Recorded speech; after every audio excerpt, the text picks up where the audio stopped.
अब सही है।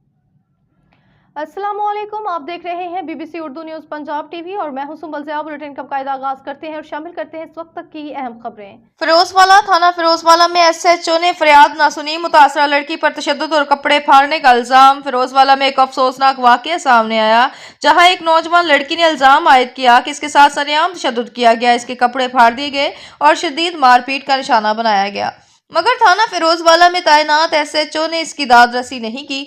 मुतासरा लड़की के मुताबिक मुलजमान ने खुलेआम इसे तशद्दुद का निशाना बनाया, जिसके नतीजे में इसके चेहरे और सर पर वाज़ेह चोटों के निशानात मौजूद हैं। वाक़ये के बाद मुतासरा फौरी तौर पर थाना फिरोजवाला पहुंची, ताहम इसका कहना है कि पुलिस ने इसकी दरख्वास्त सुनने से इनकार कर दिया और कोई मुकदमा दर्ज न किया गया।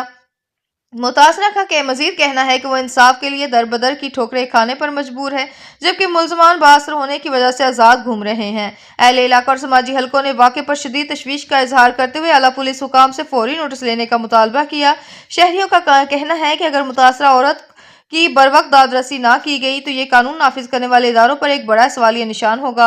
मुतासरा ने आईजी पंजाब और डीपीओ शेखुपुरा से अपील की है कि वाक़े की गैर जानबदाराना तहकीकात करवाकर जिम्मेदारान के खिलाफ कानूनी कार्रवाई अमल में लाई जाए। दूसरी जानब पुलिस मौक़िफ़ के लिए राब्ता करने की कोशिश की गई, ताहम खबर फाइल होने तक कोई मौक़िफ़ सामने न आ सका।